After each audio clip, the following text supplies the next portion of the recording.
And that's the reason why you need a big squad to compete on all fronts. We'll discuss after this.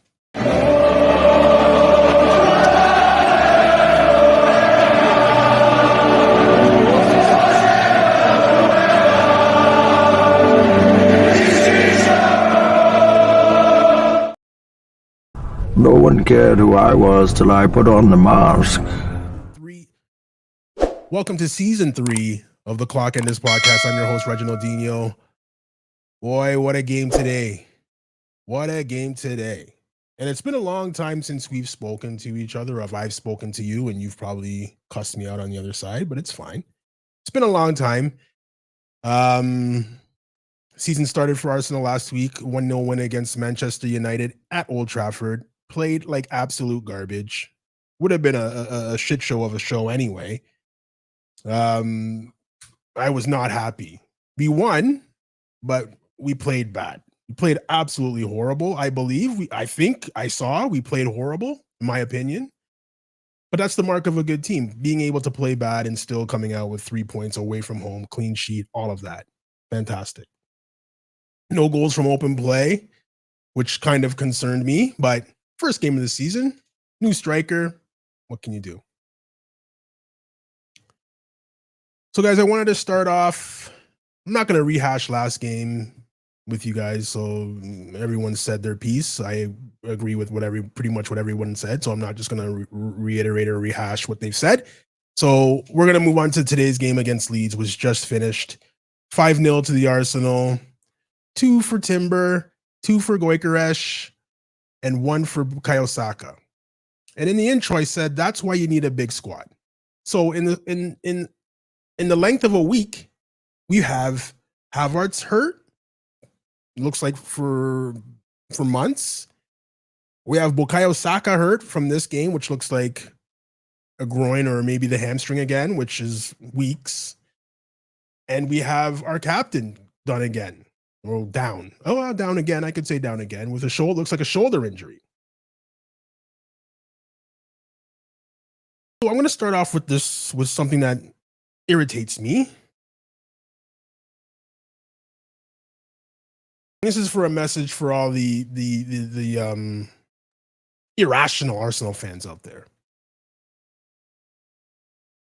As much as you don't like Mikel Arteta, or for the ones that don't like Mikel Arteta or who are Arteta out, this is for you. Arteta's smarter than you.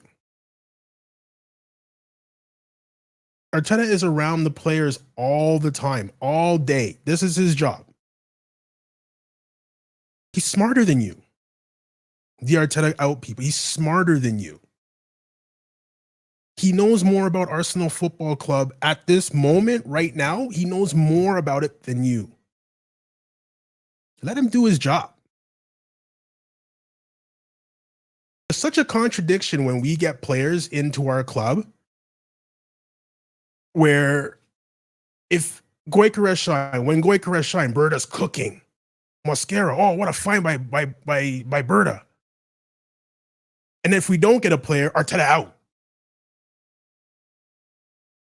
Back when we were in discussions the first time when we were in discussions for Eze, or some magical reason people thought we were in the running to get Rodrigo. I don't know why. he sits on the bench at a Real Madrid game and plays 15 minutes in that game, and all of a sudden Arsenal fans go crazy. Go get Rodrigo. Go get Rodrigo. I don't understand. I don't understand where that came from, and I don't know why it's a thing. People hear a fancy name from Real Madrid and they have tunnel vision and they go crazy. I don't know why. I don't know why people live like this. Guys, it's not Mikel Arteta negotiating the contracts with players and agents and the other teams. It's Berta that's doing the work. If a player doesn't come to our team, that's on Berta. It's not Mikel Arteta saying, oh, well, we can get Eze for this amount of money, and he's a really, really, really good player, but you know what? Nah, we're good. I doubt that. I doubt that very highly, especially from what we've seen in the last 72 hours, 48 hours. Available? Get him. And people are saying, "Oh, if Havertz didn't go down, we wouldn't have got." I still think we would have got, because the rumor is we're still looking for one more player. I'm going to talk about Tottenham as well. I hate Tottenham as much as any Arsenal fan does. I hate their fans as much as any Arsenal fan does. But I'm going to give you my 2 cents on what's really going on at the Spurs, and I don't think it's Daniel Levy's fault. I mean, just hear me out. You can make your own decision on that. But to finish off what I started off with, hey guys, Arteta knows more about this squad than you do. Believe me. You guys watched him for 90 minutes on a Saturday or Sunday or Monday or Friday or whatever it is, and you should be in his position. There's a method to the madness, guys. And if we're in the running for a player and the player doesn't sign for Arsenal, it's not Arteta out. That's on Berta. Berta was fantastic this transfer window. Absolutely fantastic. It's a 15 out of 10 window. I've never seen a window like this in my Arsenal fandom career. Never seen a window like this. Never seen a window where Kai Havertz gets hurt. Who's the best available player? Eberici Eze, 72 hours. He's walking out on in the Emirates. Never seen it like that before. Berta, I give you all the credit. It's an amazing job you've done. But if we didn't get Eze, it shouldn't be Arteta out. I don't know what Arteta has to do with that. If Eze if a player decides to sign somewhere else, it shouldn't be Arsenal. It shouldn't be Arteta out. Crazy mentality, man. Crazy mentality. We signed Noni Madueke and people were defacing his mural on the road. Arteta out. That's another thing I wanted to bring up. Actually, before I get to that, I want to finish off on this Arteta-Berta thing. Arteta and Berta work hand in hand. Arteta is busy preparing the team on the field. Berta and the boys are working behind the scenes trying to get players that he needs. If Arteta says, I need a left winger, I need a defensive midfielder, Berta goes out and finds it for him. We have this guy available, this guy available, this guy available. If you hear a player's name, Arteta's probably already said yes. Let's try to get him. If you hear his name in rumors, he's probably already said let's try to get him. Now it's up to Berta to work out the contract. Hey, Josh Kroenke, hey, how much money can we spend? Get the accountants in and the financial guy. Can we spend this? Can we? What kind of deal can we offer? What personal terms can be? How that's Arteta out, I'll never know.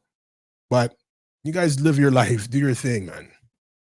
If something good happens, it's not just Berta. If something bad happens, it's not just Arteta. It's them both together. It's them both together. Players don't get signed. Technical directors do not sign players that coaches don't want. Leave it at that. Moving over to Noni Madueke. This has been going on for the whole transfer window. I wasn't doing shows. I was writing about it on our Threads account and on Instagram and those platforms, those social media platforms at Clockenders Pod. If you're not following or interacting with us, I've spoken about this so many times. I just don't understand it. What is the issue with Noni Madueke? So I was on Instagram a couple of days ago, maybe a week ago, and there was this comment that was made. If it wasn't for Noni Madueke signing, this would be a 10 out of 10 window. I'm reading it like, and listen, I only respond to semi-crazy, semi-stupid comments to intelligent comments. So intelligent to semi-stupid. When it goes full-blown stupid, I just keep scrolling. And that's full-blown stupid, but I don't know why I decided to get involved in that conversation. I regret it today. But what does Noni Madueke's signing, why does that bring that down from a 10 out of 10? Like, what is it now? a 9 out of 10, an 8 out of 10? Is it a 2 out of 10 because we signed it? Like, I don't get it. Like, what does that even mean? If it wasn't for the Madueke signing, it would be a 10 out of 10. Like, what does it make it? 9 out of 10 is pretty good. 8 out of 10 is pretty good. Like, what does it make it? Just dumb comments. People just talking to talk. So I sent a message back to him. I'm like, this window is a 15 out of 10. We've addressed everything that we've needed, and then some. Our attack going forward is amazing. Our depth is fantastic. This is the best bench I've seen in, again, years. So why is this not a 10 out of 10 window? Even if we sign Madueke for whatever reason you don't like him. And I said, what is the problem with Madueke, by the way? Specifically, what is the issue? Like, why don't you want Noni Madueke on Arsenal? What is the problem? Crickets. Other people jumped in and responded, but like comments like, he's not an Arsenal player. What the hell? What does that mean? What does that mean he's not an Arsenal player? Well, I don't get it. When you're on these social media platforms and you start pressing dumb comments from dumb people, the no response is the mic drop. I don't have to say anything else. And I didn't get a response from anything about Noni Madueke. Why don't you like, and if you're out there and you don't like Noni Madueke, tell me why. Come on Instagram, at Clockenders Pod, Instagram, Threads, TikTok. Right? Why? Why don't you like this guy? What did he do that you don't like him and you don't want him on Arsenal? I'd be very interested to hear what you have to say. Started today, didn't play so badly. What did he do so badly today? Anyways, we'll get into the player ratings as usual in a little bit. Another clean sheet for David Reyes, second of the season.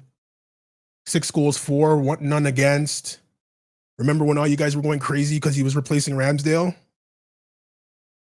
I guess Arteta might know what he's doing. I don't know. Signed Eberechi Eze yesterday, was presented today at the beginning of the game, and I think again at halftime. The hater fans out there of other teams that are jealous of what Arsenal's done this past window are saying, well, where are you going to play him? You have too many wingers. You have too many of this. You have too many of that. I don't even think you play him on the wing. I think you take out Odegaard. I think you let him play the number 10. Same number on his jersey. Let him play the number 10. Let's see what he has. If I did a show last week, Odegaard would have Odegaard would have taken shots. He would have taken last week. But again, I'm not going to reiterate, or go back and talk about it. So he's lucky. Before we get into the player ratings, I wanted to talk about Tottenham and how they lost the signing of Eze. I don't even think it's Daniel Levy's fault. Everyone's blaming Daniel Levy because everybody needs someone to blame. So everyone's blaming Daniel Levy. Apparently he's done this before with other players, blah, blah, blah, blah, blah, blah. But in this instance, I don't think it's actually his fault. I think Eze always wanted to go to Arsenal. I believe he told his agents and whoever is involved, listen, when the end of the window comes, August 31st or whatever the end of the window is, if it comes and Arsenal still aren't involved and they're not interested in bringing me on, then let's look at the package from Tottenham. But until then, keep stalling them a little bit. Stall them a little bit. Let's see what happens with Arsenal, because that's where I want to go. If I'm going to leave Crystal Palace, I want to go to Arsenal. But if Arsenal aren't in it at the last minute of 11:59 on the end of the transfer window, if it's only Tottenham left, then okay, I'll make a decision. And if it's them, I'll go play for Tottenham, play Champions League, and then look to leave after my contract's done or something like that, if he really wanted to play for Arsenal.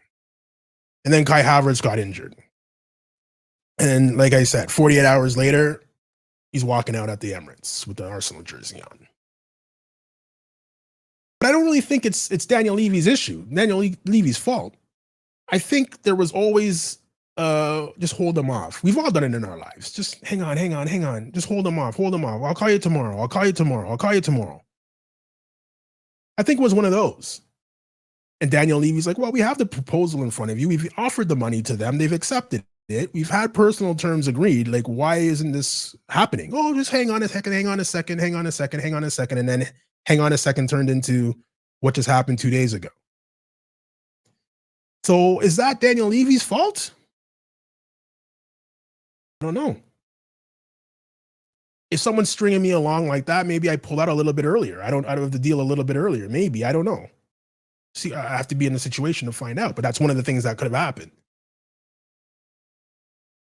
I may be way off base. Maybe I don't have all the facts. Like the Tottenham fans will be watching and knowing all the facts. Maybe they have more than the facts than everybody else, and I'm 100% wrong in what I'm saying, but that's what it seems like to me.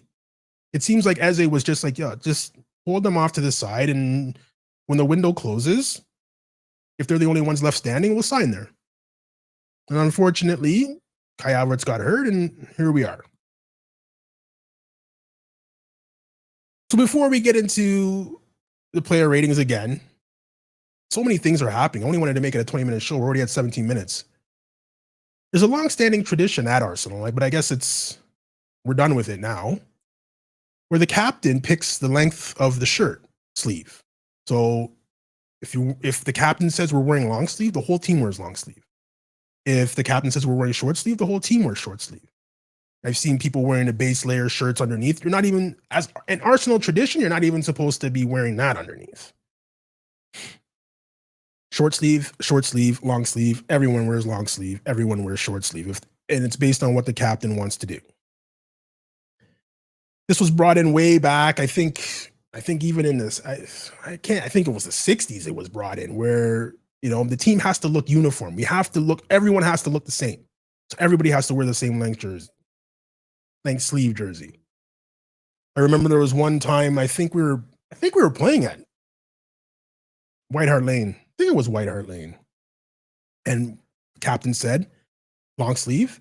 And Mathieu Flamini said, okay, long sleeve, but I'm going to get a pair of scissors and I'm going to cut the sleeves so that it's short sleeves now. And I remember seeing, or maybe in the dressing room, Vic Akers pulled him aside and said, no, we don't do that. The captain said long sleeve, get a long sleeve jersey on. Flamini came out in the second half. He had a long sleeve jersey on for about, 2 minutes. And then he rolled the sleeves up. Still long sleeve, but he rolled the sleeves up. But that's how seriously the tradition was taken.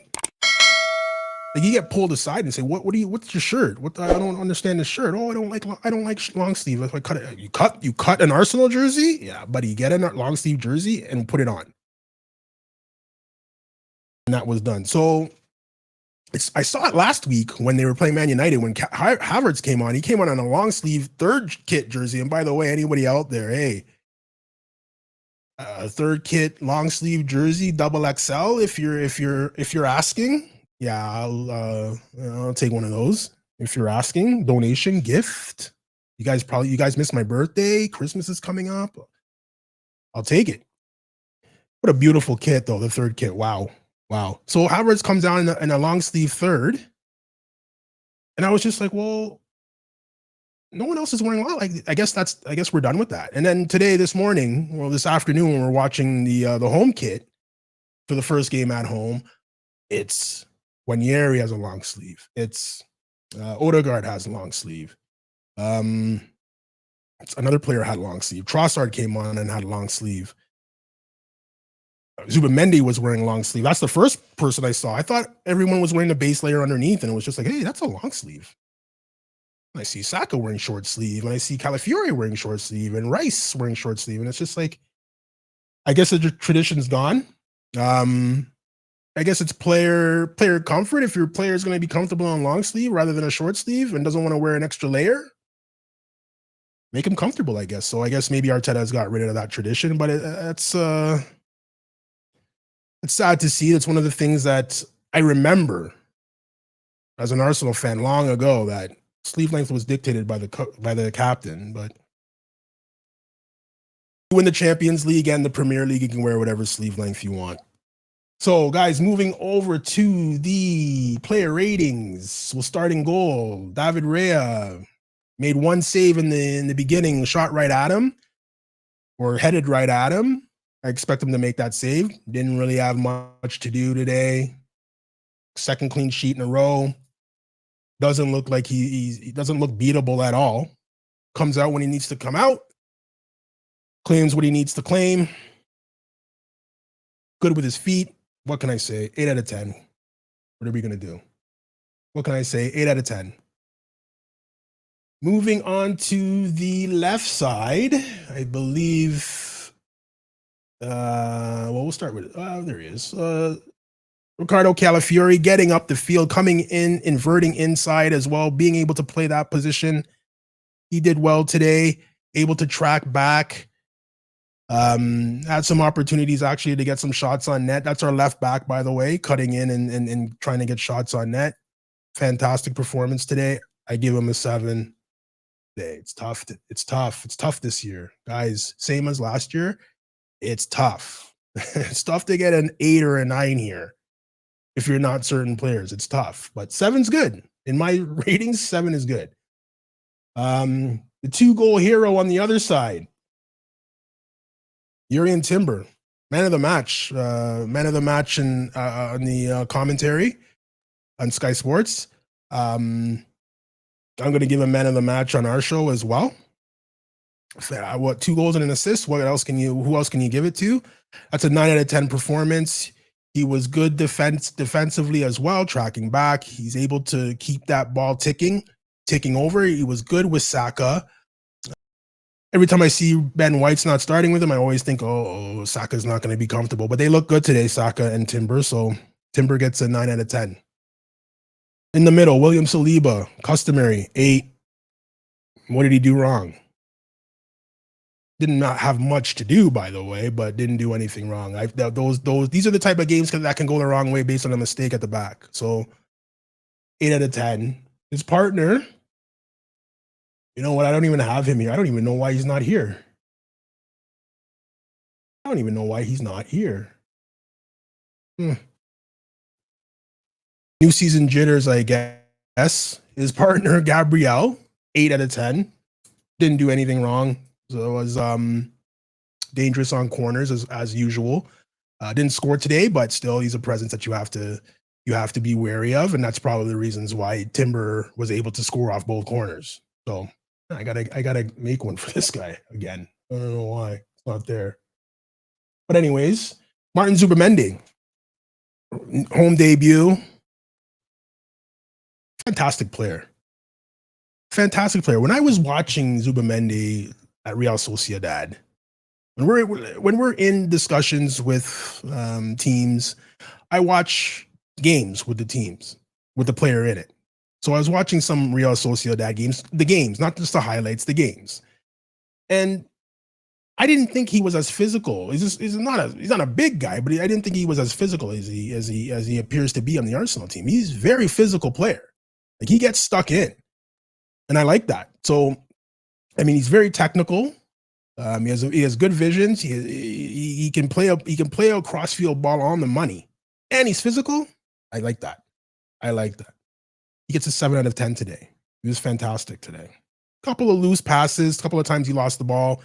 I believe he started the Saka goal. I believe before Timber gave him before Timber gave Saka the ball. I believe he started that with an interception. I believe it was Zubimendi. If I'm wrong, I apologize. But yeah, 7 out of 10 for Zubimendi. This guy was going to get ripped last week. He was awful. As captain and center and a creative midfielder, he was awful. In my opinion, again. Hurt his shoulder earlier on, got tackled, hit the ground hard, hurt his shoulder. I hope it's just like a bruise or nothing major structurally is wrong with his shoulder. Because going into the Liverpool game next weekend, 3 major injuries and Havertz, Bukayo Saka, and it looks like Odegaard as well. So hopefully he gets some good treatment this week and he's able to go next Sunday. So not going to give him a rating because he really only played about 20 minutes, really 2 shots. So, I mean, 5, but not for the performance, just because he didn't play enough. Zubimendi's partner in the midfield, Declan Rice, full of industry, full of running. getting forward, getting back, always tackling, can keep the ball moving. It's just a typical Declan Rice performance, 8 out of 10. Going forward now, a surprise starter for me is Noni Madueke. His performance today, what did he do wrong today?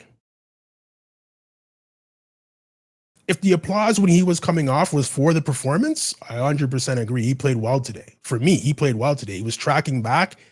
When he got the ball one-on-one, he was trying to do things. A couple of times he sent in Calafiori on the overlap to create a chance. I mean, he didn't really like. I don't understand why players don't like this player. Like, don't like this signing. Like, what? I don't know. I don't know. He gets a 7 out of 10 today for me. We'll save our guy for last. Bukayo Saka.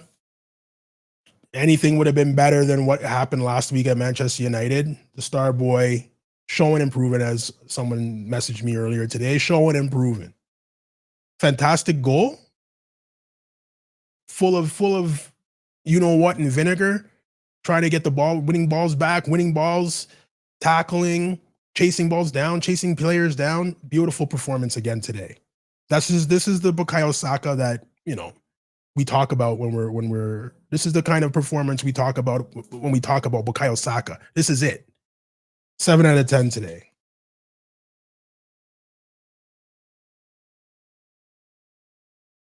And the masked madman, Victor Gyökeres.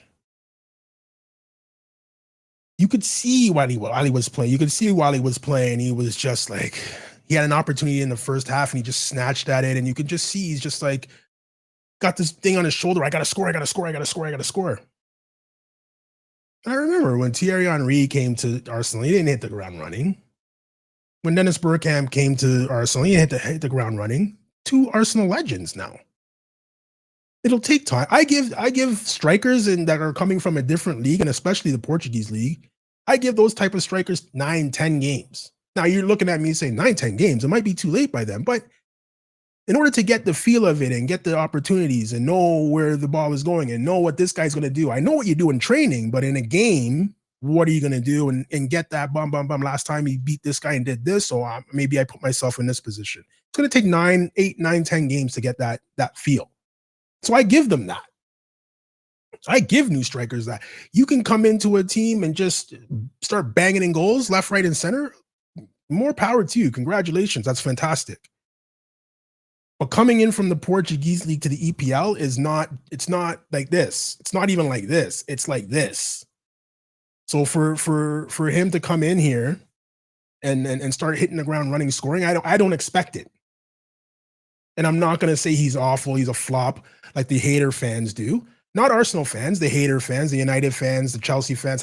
You paid that much money for this guy. Look what United fans especially. We got Mbeumo for 68 million. He played way better than Gyökeres last week. Okay. Mbeumo's been playing in the EPL for 3 seasons. Give me Mbeumo's first game that he played in the EPL. Show it to me. I'll show you a player that people would probably say, yeah, that guy shouldn't belong here. I haven't seen it, and I can probably tell you that it's a performance where it's like, well, we paid how much for this guy?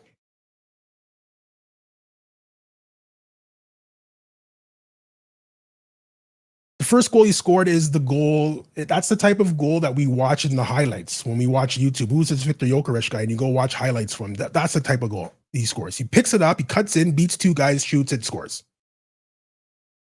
Those are the type of goals we see. Big, strong, physical guy, penalty shot taker. What a pen, by the way.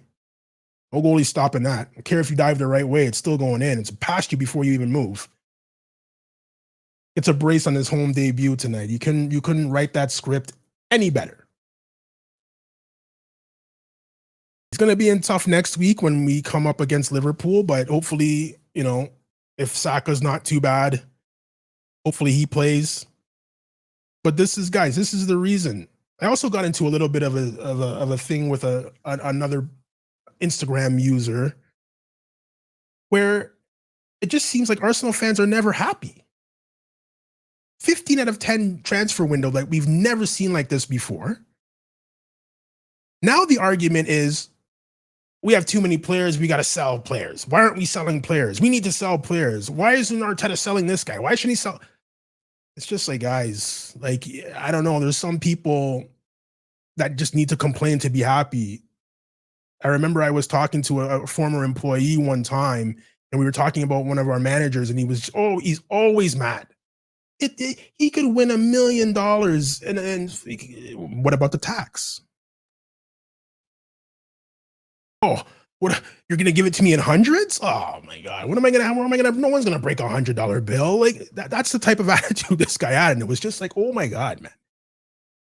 And I remember someone said, some people are only happy when they're miserable, and it's just like, some people are only happy when they're mad,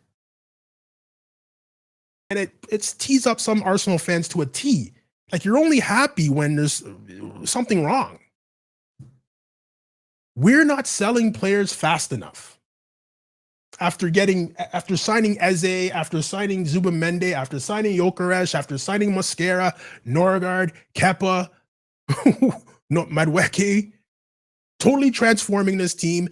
The bench, like I said earlier on, is crazy now. It's pure. There's pure talent on the bench now. Now it's all Fabio Vieira still hanging around. When are we going to sell that guy? I'm like, oh my god. Oh, Zinchenko's still there. When are we going to sell this guy? Like, we got to sell guys. We got to sell. Oh my god, man. Oh my god. But Arteta's taking his time, and as well he should. We've lost 3 players in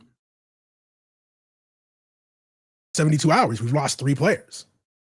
I know Eze's going to come in. He should. If Odegaard can't go, I would play Eze in the 10, like I said earlier. But I mean, does Zinchenko still have a role here? I believe he does.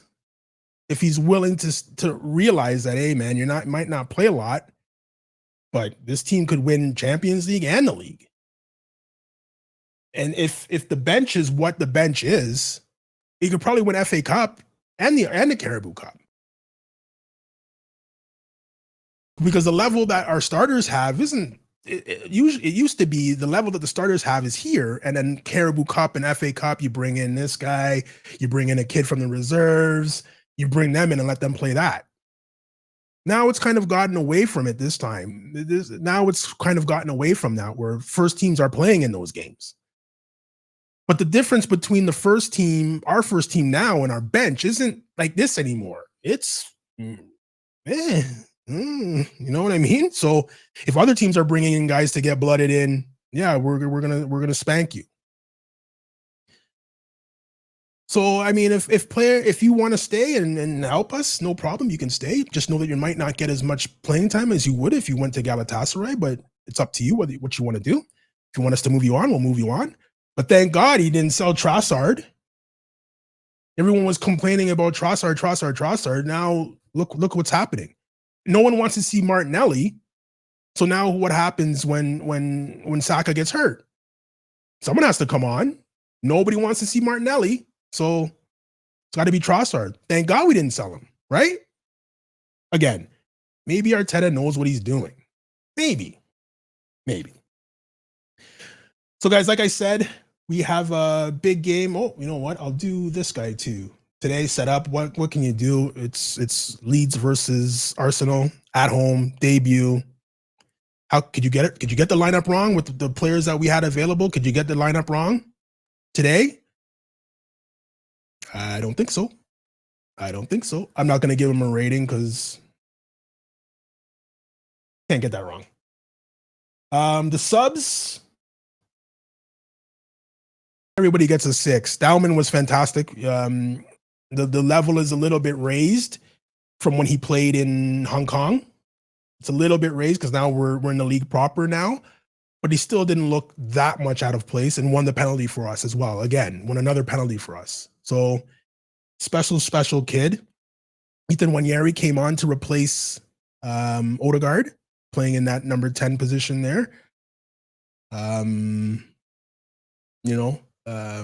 Really tells me where Trossard and Martinelli are when I'm starting Madueke, and then when Saka gets hurt, it's Trossard first off the bench. Tells me where Martinelli might be in the pecking order. it might be also Mikel Arteta saying, you know what, we got a game against Liverpool next week. Martinelli, you're going to start there.